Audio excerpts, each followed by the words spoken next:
Prologue. Ionia is a failed state, not in definition, but in spirit. They spy on us, they track us, they inspect our mail. Always their eyes are on us.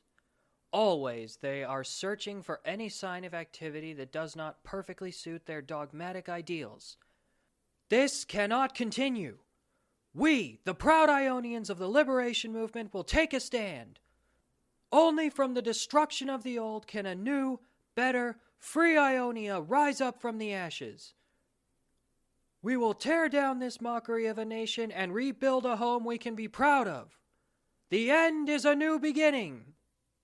The end is a new beginning. As one, hundreds of voices yelled in response to the voice of the liberation movement's great leader, Alton Kavar. To Yiannis and Sophia Cirillo, the atmosphere in the otherwise silent truck was the same as the one in the recording they had just listened to. It was motivating. It filled them with courage, and courage was something they now needed. Their time had come. They were almost at Kudin's city center. Soon, their mission would be complete. They would be heroes.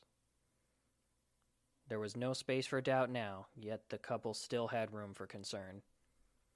There was a vacant seat in the cab of the truck that was supposed to be occupied by their daughter, but Eliana was not there. "Are you sure we shouldn't find her?" Yiannis asked again from his place in the passenger seat. It wasn't the first time such a phrase had left his lips since they left the home they were renting that morning. "Should we have even brought her with us? This isn't her fight." Without taking her eyes off the road, Sophia responded, "This is everyone's fight. Besides, isn't it better for her to disappear with us than to be left alone to suffer the abuse of loyalists for our actions? What if she gets far enough away to survive? She won't. She's a child with no money in a city where she knows nobody. It's not possible." The truck drove over a particularly large pothole with a thunderous thunk. Both of the truck's occupants instinctively jerked their heads back to the trailer trailing behind them, to the location of their precious, dangerous cargo. "Careful!" Yiannis yelped automatically. They had been told that such things were not likely to cause them problems. Even on a suicide mission, though, it was hard not to be jittery when your vehicle was harboring a nuclear warhead. "Relax," Sophia replied. "The scientists know what they're talking about. We have nothing to fear from a few bumps on the road." The weapon had been quietly stolen by agents loyal to the liberation movement during a relocation. Now the Ionian government was sure to be watching the skies for the missile, but they would not see it there. People far more scientifically gifted than the Cirillos had carefully rigged the weapon to be detonated with the push of a button. All they had to do was drive it into the middle of an unsuspecting city and press the switch. That was a matter easier said than done, in Yiannis' mind at least. He lacked his wife's unflappable nature, and the responsibility of their mission was weighing on him, making him jittery with nerves and excitement. Eliana's absence was only magnifying his worries. She really should have been there with them, where it would be quick. "I just wish we hadn't parted on such bad terms. She always seemed to understand the mission, what we have to do to free our country. I had hoped she would understand." Yiannis picked up from where the conversation had abruptly stopped. "We'll all be together again soon," Sophia said. "We will all be together in heaven, welcomed there as martyrs and saviors. Eliana is afraid. She hasn't had time to come to terms with this like we have. When we are together in paradise, though, she'll see that the mission was always just." "You're right. You're always right." Yiannis smiled at his wife. He had always admired her undying faith and her bravery. He wished he could have shared this moment with his daughter, yes, but there was nobody he would have wanted by his side in that moment more than Sophia. The truck continued on through the streets of Kudin. They drove carefully. They did not rush. They obeyed the rules of the road meticulously. It wouldn't do to be pulled over and have to detonate the nuke prematurely. It would be even worse if they had an accident and were not able to complete their objective at all. If an impact like a crash truly wouldn't set off the bomb, it had to be triggered by them. If they did not succeed, they would be captured and the movement's plans would be exposed. There would be no greater shame than failure. Onwards they drove towards oblivion. They passed other vehicles and pedestrians, all of them unaware of the impending destruction that would be unleashed upon them. In a matter of minutes, they would all be dead. They too would be martyrs for the cause. Their deaths would be the building blocks that a new and better society would be built upon. Their sacrifices would be honored for generations to come. They would give their lives for a free Ionia. Unwillingly? Certainly. But that didn't matter in comparison to the greater good, the future. It wasn't much longer before Yiannis and Sophia were pulling up at an intersection. This intersection wasn't like the others that came before it, though. This was special. It was as close to the geographical center of Coenen as one could get in a car. Tall, important-looking buildings rose up on all sides, the offices of businessmen, bankers, and lawyers, most likely. The traffic lights were red. Pedestrians walked across the street in front of the cars in a hurry with places to be. Unbeknownst to them, none of them would make it to their destinations. To them, this was just a normal day, crossing a normal patch of road. None of them would know that the very ground they tread on had long been marked to become one of the most important places in human history. "Should you do it, or should I?" Sophia asked, looking across at Yiannis. Yiannis gulped in the air, feeling the pressure catching in his throat. He couldn't back down now. He had come too far. How could he give up when they were so close to making a real difference? Especially with Sophia looking at him with such steel in her eyes. "I can do it."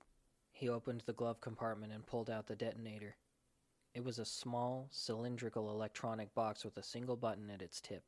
Yiannis had almost laughed when he first saw the device, and in that moment he was struck with the same compulsion. The device looked almost exactly like something you'd see in a cartoon or a movie. Yiannis wondered if that design choice had been intentional.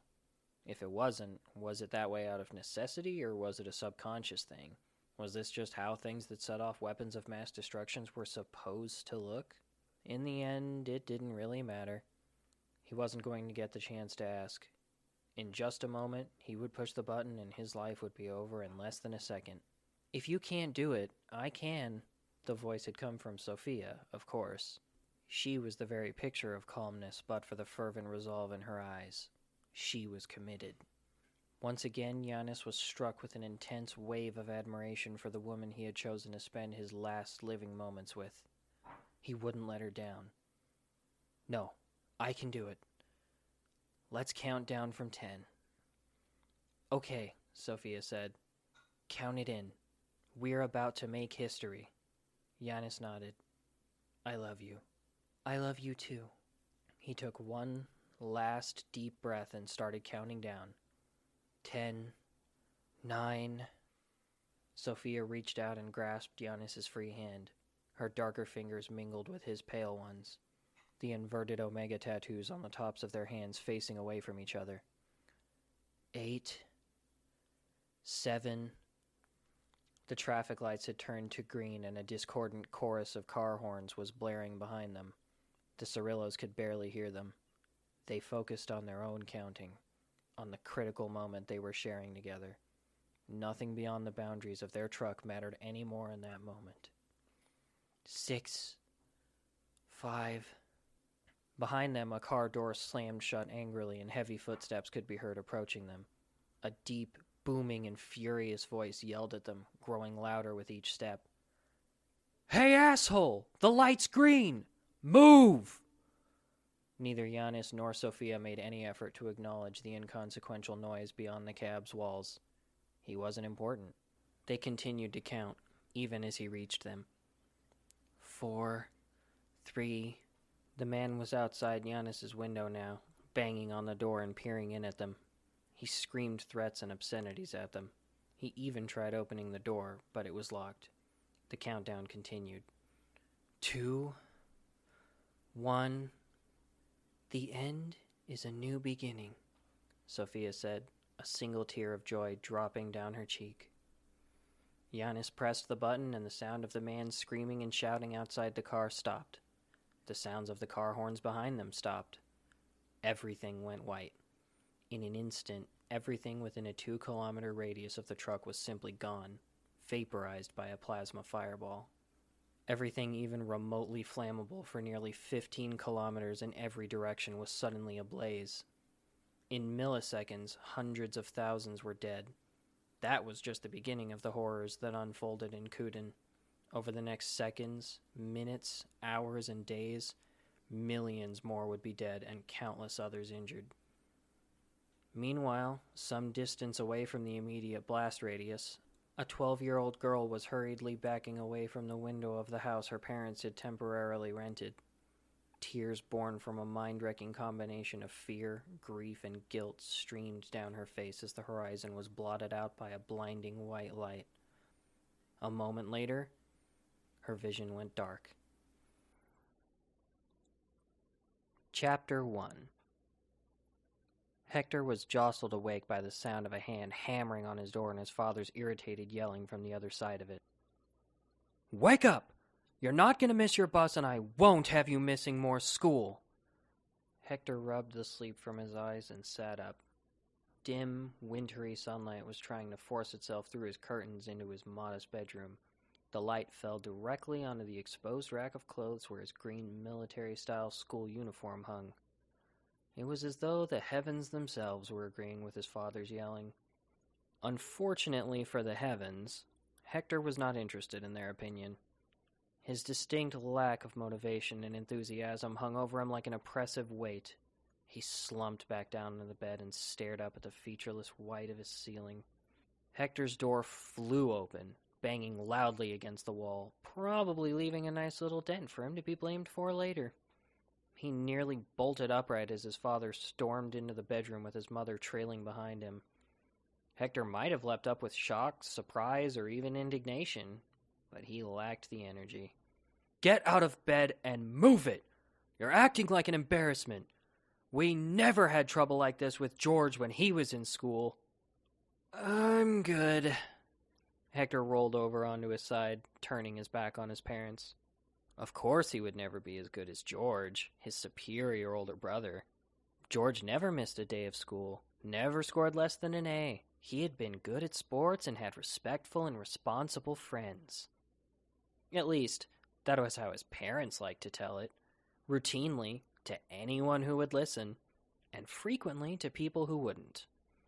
George was 9 years older than Hector and had always been held up before him as the gold standard that Hector himself should not only aspire to, but should reach without fail.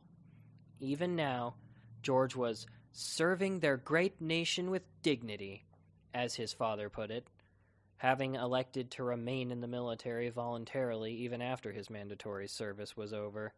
"Get up or I will drag you out of that bed," Hector's father continued to shout. The threats continued after that, but Hector had gotten used to tuning them out. It was all incomprehensible gibberish to him now, just obnoxiously loud white noise. There was no point in even trying anymore. Hector was never going to be his brother. He was failing anyway. His parents had spent the last week and a half admonishing him for his severely sub-George levels of academic success. If he wasn't going to be good enough anyway, what did it matter if he skipped classes or took days off to enjoy himself instead? At the very least, that had meant making friends he actually got along with, not those of acceptable social standing assigned to him by his family. His parents weren't exactly thrilled about those new friends either. "Hector, please. You can't keep ignoring school to go spend time with those delinquents. They're all LM terrorist hopefuls. Do you want to end up like that? For once, think about your future." By that, she meant emulate your brother. His mother's demeanor was more fearful and concerned than the vein-popping aggression he had come to expect from his father. Truthfully, though, that was worse for Hector. It was like the very thought of him not growing up to be a perfect replica of their perfect son filled her with existential terror and dread. Given how some of his new friends felt about foreigners and activists, Hector doubted any of them aspired to join the liberation movement. He definitely didn't. He just wanted everyone to go about their business, not bother him, and to do the same for everyone else. Activism didn't really fit into that plan. "My friends aren't terrorists," Hector shut his eyes and tried to tune out the people standing behind him. Maybe if he laid there long enough with closed eyes, he could fall back asleep and not have to be bothered by reality again for a while. We should not have to stand here and beg our son to at least pretend to be a respectable member of society. His father's growl was accompanied by an iron grip wrapping around Hector's leg and yanking him out the bed as his mother yelped with surprise. Hector hit the floor with a heavy thud, the thin layer of carpet doing little to spare him from the winding or the future bruises he'd received as a result. He was lucky his head didn't slam into the ground, though it spun a little from the sudden forced motion. Hector found himself on his back staring up at his father, who glared at him, red in the face with rage. Hector glared back, but he couldn't help the small pit of fear that was now twisting at his innards. His father had never been particularly violent, more of a yeller than a fighter, but he was a large man, and he looked primed to administer a fatal beating in that moment. Get up, get dressed, and then get your lazy ass to school. His father turned and stormed away, providing a reprieve from the anxiety that had been gripping Hector's stomach. His mother gave him a look that said, "It's for the best," and then scurried off after her husband, shutting the door behind her far more gently than it had been opened. Hector lay there on the ground for several moments. He strongly considered curling up on the ground where he had fallen and trying to go back to sleep. With a great effort, though, he managed to sit up and slowly rise to his feet. Hector moved over to his clothes rack and pulled out his uniform. Just holding it filled him with a sense of apprehension and disgust. So he quickly replaced it on the rack and instead grabbed jeans, an old fading yellow shirt, a beanie, and his favorite black hoodie. He hurriedly changed into the casual clothes, unceremoniously chucking his pajamas into a corner of his room. He headed out into the hallway and made his way towards the front door of their apartment. It was his mother that saw him first. "Hector, no!" He was already committed, though. Her pleading voice, soon joined by his father's near-incoherent, furious shouts, were quickly muffled by the front door shutting behind him as he dashed down the hall towards the stairs. He wasn't risking being grabbed while he waited at the lift. No more than 10 minutes later, Hector was on a bus heading in the opposite direction to his school. The driver had given him a dirty look, but had made no move to stop him when he handed over the fare and settled into a seat near the back of the vehicle. The bus was nearly deserted. At that time of the morning, most people were heading towards the city center, not away from it. That left a peaceful silence where Hector could be alone with his bitter thoughts. He stared out the window, watching as tall apartment buildings gradually gave way to homes and stores. The bus left the upper-middle-class neighborhoods, and the houses beyond the glass got progressively smaller and shabbier. The part of the city where Hector's apartment building was located wasn't exactly upmarket, but he was now passing into the sort of locations his parents would be terrified of walking through. This was where the failures dwelt. The poor, the unsuccessful, and the criminal. Of course, these suburbs weren't nearly as bad as Hector's parents would have him believe. They were just populated with ordinary people who lived in different circumstances. Hector felt much more at home there than in a pretentious classroom trying to pretend he was wealthier than he was. About 10 minutes or so passed by, and Hector found himself climbing down the bus's steps. He walked past dingy houses towards a fairly large abandoned shopping center. He had come there on a whim once while ditching school and had been surprised to find the place's underground parking lot was occupied by a group of kids around his age. Ever since then, the parking lot had become a regular hangout of his, and the kids who frequented it had become his friends. They were like him, people who didn't see the point in aspiring to heights they would never reach. Better to enjoy some freedom in their youth before they were consigned to working menial jobs for the rest of their lives. Hector crossed the street and headed down the ramp into the structure. Sure enough, 3 of the hangout's usual occupants were present: Chris, Helena, and Eris. Chris and Helena were a little bit older than Hector. Chris was well built with a shaved head, while Helena was attractive with dark, curly hair and a tendency to dress in revealing clothing. She was fun, but made him nervous. Eris was Hector's own age and Chris's younger brother. He was skinnier than his older brother, but already approaching his height. Hector wasn't that fond of Eris, but he got along well with the other two. They felt like the siblings he wished his brother was. "Sup, rich boy?" Chris waved at Hector, grinning at him. "Still not rich," Hector waved back and quickly tossed over to the group. The others liked to rib him for going to a fancy school and living in a slightly wealthier neighborhood than they did. It always felt good-natured to Hector, though. Not like the cruel jibes he had come to expect from George or his father. They treated each other much the same and welcomed him with open arms. "What's new with you?" "The usual," Chris replied. "Mom's still nursing a hangover, and we didn't feel like playing school. So Eris and I came to hang out here for a bit. See if anyone showed up." "Yep, now 2 of us have," Helena chimed. "What brings you down here? Your mom and dad must still be being a pain in the ass if you're slumming it down here with us again." "I like slumming it with you lesser folk," Hector laughed. "But also, yes, I think I'm actually going to snap and kill them just for some peace and quiet if this keeps up."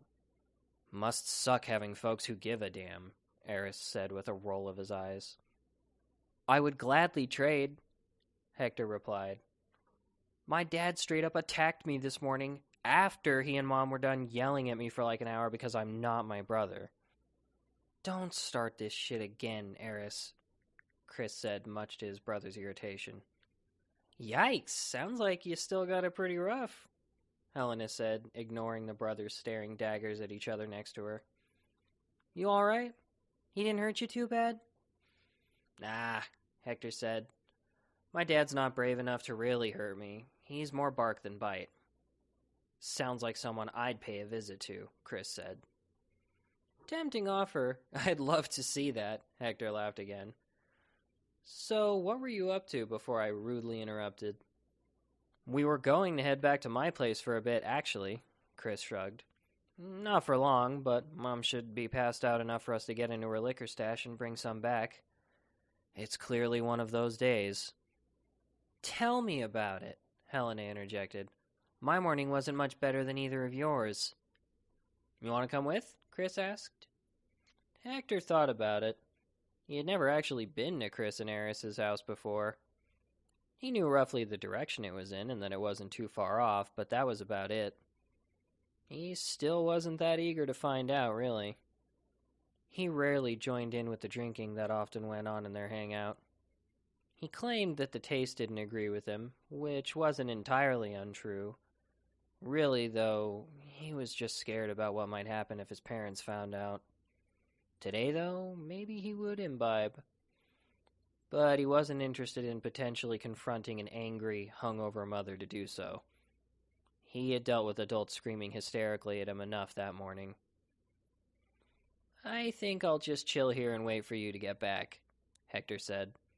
"I don't really feel like dealing with another disgruntled parent after the morning I've had. Bring me back something that tastes half decent." "You don't come, you deal with whatever we bring back," Eris scoffed. "Fair enough," Hector replied. Eris's face was looking progressively more punchable the longer he knew him. It was only not wanting to get on Chris's bad side that was really keeping him back from it at that point. That and Eris was bigger than he was. "We'll try to find something sweet for you," Helena winked at him. "We should get going, though, or she's gonna wake up." "Yeah, all right. See you in a bit then, Hector." Chris gave a lackadaisical half-wave. Hector watched as the 3 friends made their way up the ramp and onto the street beyond. It wasn't long before their laughter and voices died off and he was once again left alone in silence. Alone with his thoughts. It was nice to spend time with Chris and Helena, even if that did mean being stuck with Eris more times than not. Still, he would take a million Erises over having to be berated by his mother and father every day.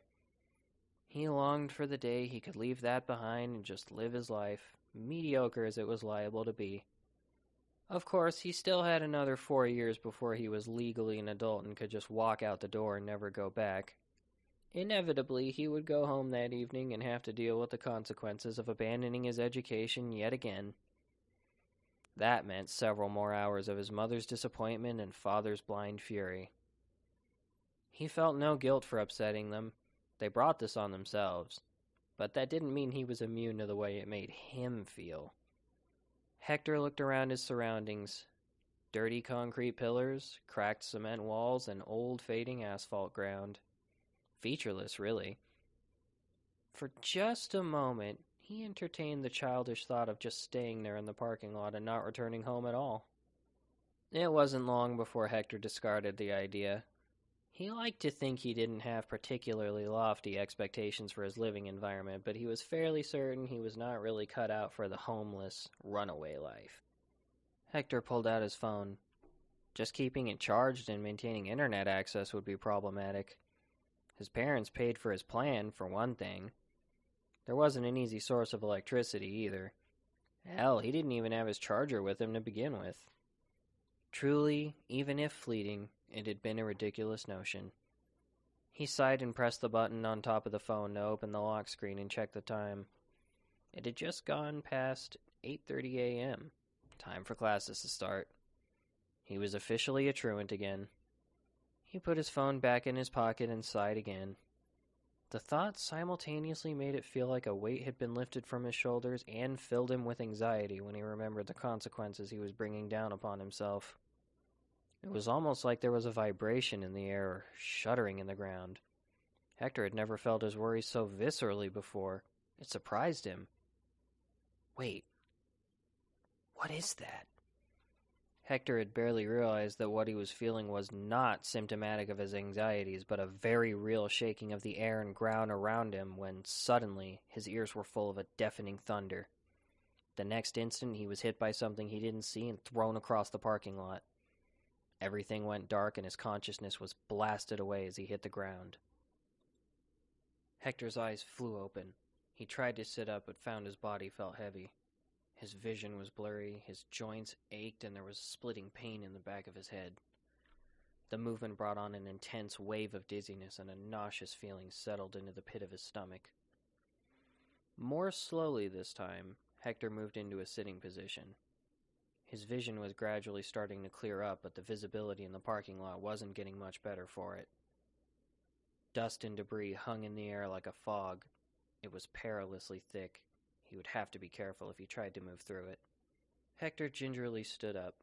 The movement triggered a resurgence of his stabbing headache, but he persevered. He couldn't just lay there forever. He had to figure out what was going on.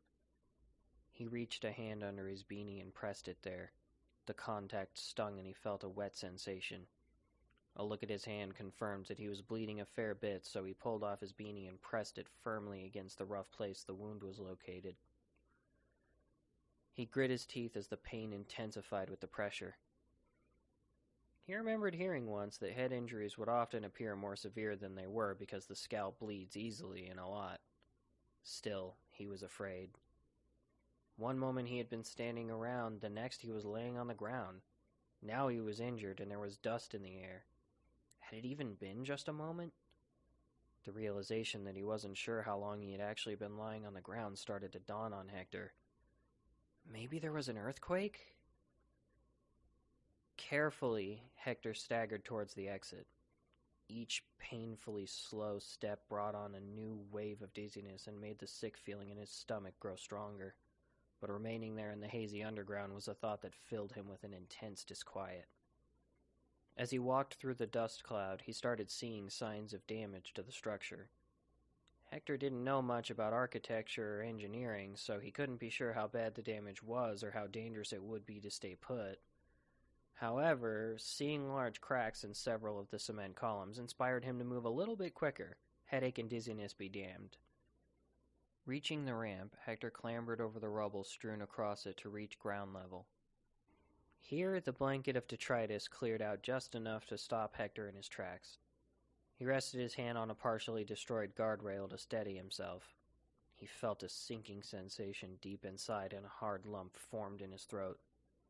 The destruction before him was beyond his comprehension. Where before there had been rows of houses and a handful of commercial buildings, now there was only rubble. Even the buildings that weren't completely reduced to rubble were damaged beyond salvation. Walls had been knocked down, windows were blown out, and segments of their roofs had caved in. Most hadn't even been that lucky. The only building Hector could see that was at least somewhat okay was the old shopping center behind him, and even then he was sure that it wasn't as structurally sound as it had been before. A pervasive heat hung in the air, prickling at Hector's skin. The heavy stench of smoke attacked his throat and nostrils, making it hard to breathe as it burned at his airway. What scared Hector the most, though, was the one sensation that was largely lacking. It was ghostly quiet. There were faint sounds of sirens in the distance, and the noise of Hector's own ears ringing. Otherwise, though, the silence was deafening. No screaming, no crying, no shouts for help. Quiet. Chris! Help! Eris! Hector called out as loud as he could, his voice coming out crackly and hoarse, his throat already dry from the smog. Guys! No answer came. The thick silence persisted. Hector swore to himself and reached into his pocket for his phone, hoping that he hadn't destroyed it by landing on it. He thought about calling emergency services, once again hearing the sound of sirens far off in the distance, but he didn't feel that he himself was in dire need. During a disaster of such magnitude, they would have more important things to deal with. No, he would have to call his parents and ask for help. He didn't like the idea of crawling back to them the instant something went wrong, but the sheer scale of what he was looking at overruled his petty instinct. At the very least, they might be able to tell him what was going on. He doubted his dad was particularly worried about him, but if his mother knew about this disaster, it would put her mind at ease to hear from him. His phone screen was pretty heavily cracked, but Hector figured it was still worth a shot. He pressed the button to wake it up, but the screen remained black. That was weird. One of the few things he was always reliable about was having his phone fully charged when he left the house. Was it even possible to land on a phone so hard that it just stopped working altogether? A flash of anger surged up in Hector, and for the briefest of seconds he thought about hurling the phone against the ground. Wasn't the entire point of mobile phones to make sure you could always contact someone when you needed to? As that short burst of rage dissipated, Hector properly took in the details of the scene before him for the first time since stepping out of his subterranean hangout. Where he had been focused only on the destruction directly ahead of him at first, he now took in a broader perspective. That was when he saw it.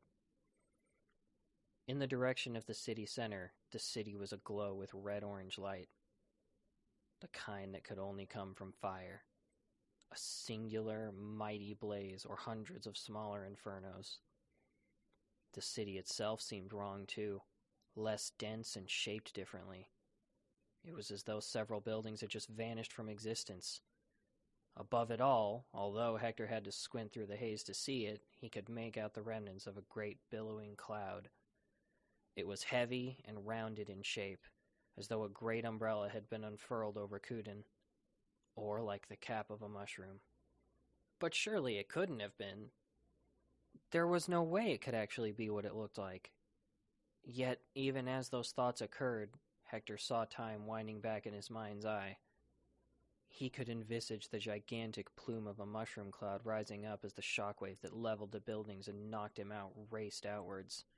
He could see the cloud spreading out into its current shape as the city went up in flames. But there was no way. He was afraid, and his mind was playing tricks on him. That had to be the answer. Panic started to grip Hector, clutching at his already struggling throat, his breath starting to come rapidly, and his heart hammered inside of him as though it was trying to tear through his ribcage and flee his body. Calm down. It's not possible. Stay calm. Hector tried to affirm himself, but it did little to stem the tide of uncontrollable, frenzied terror ripping away at him. Tears that had nothing to do with the smoke in the air welled in Hector's eyes. He couldn't stay there standing still. He had to move. He had to find Chris and the others and get back to his parents, to make sure they were all okay. Hector took off at the closest thing to a sprint his spinning head and aching body could muster. Hurrying in the rough direction of Chris and Eris's house, he went down the first street he found that wasn't blocked off by a wall of debris and rubble. He didn't stop. He didn't think. He just kept moving, shouting out the names of his friends with ever-increasing desperation. He continued until his throat was so savaged his voice would barely come when summoned. A great helplessness and lethargy eventually overcame Hector's flight response. In an instant, he lost the hysterical burst of energy that had sent him running off into the unknown ruins of the suburbs screaming for his friends. He no longer had the strength to keep moving or call out. Now there was only the realization that those actions were futile. He couldn't be sure he was right about what he saw on the horizon, but whatever had happened to his city had created unparalleled levels of devastation. Even underground, he had been blasted across the parking lot. His friends would have been in the open street. They didn't have cover when they were hit by a force that leveled buildings, razed a city, and altered geography. There was no way that Chris, Helena, or Eris had survived. They had probably been blown hundreds of meters away, their bones shattered, organs ruptured, and their lives snuffed out in an instant. His home and his parents' workplaces were closer to the inner city than where he was. It was doubtful that either of them had survived. Hector would have wept for them, but his tears were spent. He lacked the fortitude to feel anything more than numbness and the weight of his situation. Hector existed in a fugue state. He was not aware of the passing of time, nor was he truly aware of his surroundings. He kept walking without aim or direction. It wasn't until the sharp, grating sound of an infant crying that Hector returned to his senses. He was standing in the middle of yet another demolished suburban street, surrounded by piles of debris that used to be dwellings. Blood spattered the road in places. Hector didn't recognize where he was, but that didn't mean he hadn't been there before.